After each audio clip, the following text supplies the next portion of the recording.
आई तुळजाभवानी भक्तांनो, आपल्या सनातन हिंदू धर्मामध्ये असंख्य मंत्र आहेत आणि त्या प्रत्येक मंत्राची स्वतःची अशी एक शक्ती आहे, एक परंपरा आहे आणि त्यामागे एक गूढ असं तत्त्वज्ञानही दडलेलं आहे. परंतु आजच्या धावपळीच्या जीवनामध्ये आपण अनेकदा मंत्र म्हणतो, पण त्या मंत्राचा अर्थ काय आहे, तो मंत्र का म्हणायचा, त्यामागचा भाव काय आहे, तो मंत्र कधी म्हणावा, कशासाठी म्हणावा, हे जे असंख्य प्रश्न आहेत ना, हे असंख्य प्रश्न जाणून घेण्याचा प्रयत्न फार कमी लोक करताना दिसतात.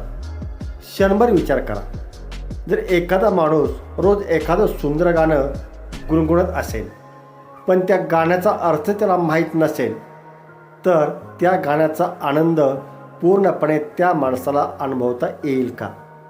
उत्तर बहुधा नाही. तर अगदी तसंच मंत्राचंही आहे. मंत्र हा केवळ ओठाने उच्चारायचा नसतो किंवा मोठ्याने म्हणायचाही नसतो, तर तो मनाने समजून घ्यायचा असतो, श्रद्धेने स्वीकारायचा असतो आणि पूर्ण विश्वासाने आणि मनोभावे तो मंत्र जपायचा असतो. आज आपण आई तुळजाभवानी मातेच्या अशाच एका पवित्र पण अत्यंत प्रभावी आणि भक्तिभावाने जपल्या जाणाऱ्या मंत्राविषयीची माहिती ही जाणून घेणार आहोत. आणि तो मंत्र आहे ओम श्री तुळजाभवानी माताय नमः. ओम श्री तुळजाभवानी माताय नमः. तुळजाभवानी भक्तांनो, या मंत्रातील प्रत्येक शब्दामध्ये इतका गहन अर्थ दडलेला आहे. तो अर्थ समजून घेतल्यानंतर हा मंत्र म्हणण्याचा तुमचा जो दृष्टिकोन आहे, तो दृष्टिकोनच बदलू शकतो. हा जो मंत्र आहे, या मंत्रातील प्रत्येक शब्द आणि त्या शब्दाचा अर्थ समजून घेऊया. सर्वप्रथम येतो ओम. ओम श्री तुळजाभवानी माताय नमः. यामधील ओम, ओम हा केवळ एक शब्द नाही. आपल्या ऋषीमुनींनी त्याला सृष्टीचा आदिनाद असं म्हटलेलं आहे. अनेक उपनिषदामध्ये ओम हे परमसत्याचे प्रतीक मानलं जातं. म्हणूनच जवळजवळ प्रत्येक मंत्राची सुरुवात ही ओमने होते. त्यानंतर येतो श्री हा शब्द. श्री हा शब्द मांगल्य, ऐश्वर्य, तेज, कृपा आणि दिव्य सौंदर्य यांचं प्रतीक आहे. आपण एखाद्या पूजनीय व्यक्तीच्या नावापूर्वी श्री लावतो, कारण तो केवळ सन्मानाचा शब्द नसून शुभत्वाचे प्रतीक आहे. आणि यानंतरचा शब्द येतो तुळजाभवानी. आणि हा शब्द म्हणजे केवळ एका देवीचे नाव नाही, तर ही त्या मातेची हाक आहे, जिने शतकानुशतके लाखो भक्तांच्या इच्छा, स्वप्न, मनोकामना पूर्ण केली आहेत.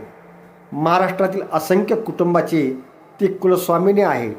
अनेक भक्त संकटाच्या वेळी, संकटाच्या समयी सर्वप्रथम जिचे नाव घेतात ती म्हणजे श्री तुळजाभवानी माता. आणि यानंतरचा जो शब्द आहे तो म्हणजे माताय. आणि हा शब्द आपल्याला आई तुळजाभवानीकडे घेऊन जातो, कारण या मंत्रामध्येच या मंत्राचं संपूर्ण रहस्य जे आहे ते रहस्य दडलेलं आहे. कारण आई आणि लेकराचे नाते हे जगातील सर्वात निस्वार्थ नातं असं गणलं गेलेलं आहे. आणि हाच भाव या ठिकाणी इथं महत्त्वाचा आहे. लहान मूल अडचणीत आलं की ते कोणाकडे धाव घेतं? आईकडे. कारण त्याला खात्री असते, आई माझं रक्षण करेल. आणि अगदी हाच भाव या मंत्रामध्ये आहे.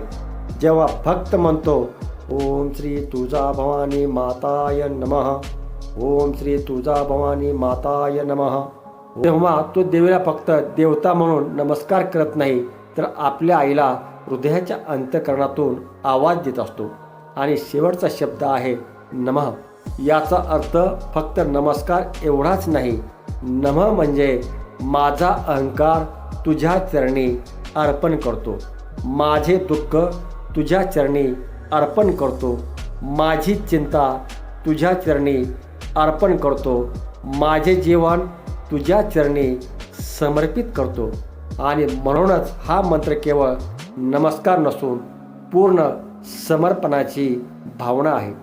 आता प्रश्न असा पडतो की हा जो मंत्र आहे, या मंत्राचा अर्थ तर आपला समजला आहे.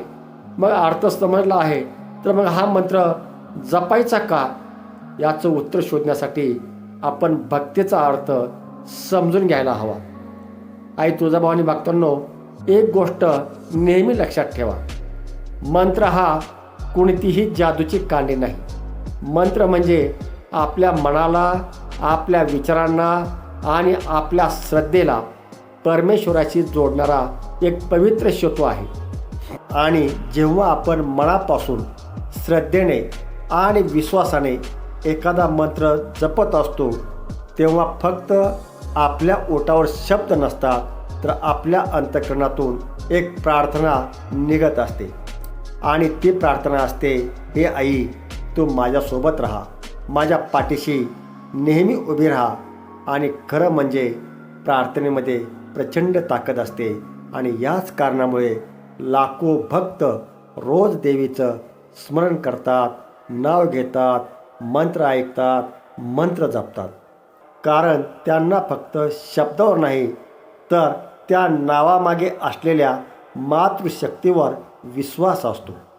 आई तुळजाभवानी भक्तांनो, आपण आपल्या आयुष्यामध्ये कितीही मोठे झालो, कितीही सक्षम झालो, तरीही एखादा कठीण प्रसंग जीवनामध्ये आला की मनाला आधार हवा असतो.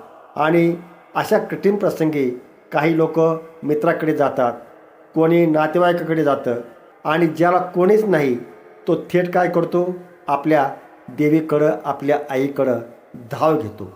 हा मंत्र म्हणजे त्या धावण्याची सुरुवात आहे. अनेक भक्तांची अशी श्रद्धा आहे की श्री तुळजाभवानी मातेचा हा मंत्र नित्यनियमानं जपल्यानं, हा मंत्र नित्यनियमानं ऐकल्यानं देवीची कृपा प्राप्त होते. तर यामुळं काय होऊ शकतं, तर जीवनातील संकटांचा सामना करण्यासाठी आपल्या मनाला धैर्य मिळतं. निराशेच्या काळामध्ये आशेचा किरण दिसू लागतो. भीतीत दडपणाच्या क्षणी आत्मविश्वास जागृत होतो. मन अस्थिर असताना शांततेची अनुभूती मिळते. जीवनामध्ये योग्य निर्णय घेण्यासाठी अंतर्मन अधिक स्थिर होतं. आणि काही भक्त आपल्या मुलांच्या शिक्षणासाठी या मंत्राचा जप करतात, काही आपल्या कुटुंबाच्या सुखशांतीसाठी जप करतात, तर काही आरोग्यासाठी प्रार्थना करतात. तर काही जण व्यवसायामध्ये, नोकरीमध्ये किंवा जीवनातील ज्या अडचणी आहेत त्या दूर व्हाव्यात या भावनेने आई तुळजाभवानी मातेचं स्मरण करतात, तिचे जप ऐकतात, तिचे मंत्र ऐकतात. आणि भक्तीमध्ये प्रत्येकाची प्रार्थना ही वेगळी असते, पण आई मात्र एकच असते. अनेक भक्त आपले अनुभव सांगताना म्हणतात, जेव्हा सगळे रस्ते, सगळे मार्ग बंद झाल्यासारखे वाटतात, तेव्हा आम्ही देवीचा धावा केला. जेव्हा कठीण काळ होता, तेव्हा आई तुळजाभवानीच आमच्या पाठीशी उभी राहिली. म्हणजे काय, तर हा सगळा श्रद्धा आणि विश्वास यांचा चमत्कार आहे.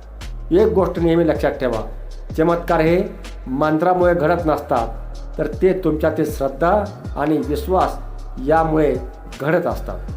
नित्यजप केल्यामुळं काहींच्या जीवनामध्ये सकारात्मक बदल झाले, काहींना कठीण काळातून पुढे जाण्याचा मार्ग मिळाला, काहींना मानसिक समाधान मिळाले. अर्थात प्रत्येकाचा अनुभव हा वेगळा असतो, पण श्रद्धेने केलेल्या जपामुळे मनामध्ये निर्माण होणारी सकारात्मक ऊर्जा आणि देवीवरील विश्वास हा भक्तीचा खरा आधार मानला जातो. आता आणखीन एक प्रश्न आहे, आणि हा प्रश्न म्हणजे हा मंत्र कधी जपावा. तर याचं सर्वात सुंदर आणि सोपं उत्तर म्हणजे देवीचं स्मरण करण्यासाठी, आईचं स्मरण करण्यासाठी कोणतीही वेळ अयोग्य नसते. तरीही परंपरेनुसार अनेक भक्त सकाळी स्नानानंतर, संध्याकाळच्या दीपपूजनानंतर, प्रत्येक शुक्रवारी, मंगळवारी, पौर्णिमेच्या दिवशी, नवरात्रीमध्ये किंवा कोणतेही शुभ कार्य सुरू करण्यापूर्वी या मंत्राचा जप करतात. पण जर एखाद्या दिवशी तुमचं मन खूप अस्वस्थ असेल, एखाद्या संकटाने तुम्हाला घेरलेलं असेल, किंवा फक्त देवीची आठवण आली, तर त्या क्षणी हा मंत्र तितक्या श्रद्धेने तुम्हाला म्हणता येतो. कारण भक्तीला घड्याळाची बंधने नसतात, वेळेचं कधीही बंधन नसतं. आणि शेवटचा प्रश्न म्हणजे हा मंत्र किती वेळा जपावा.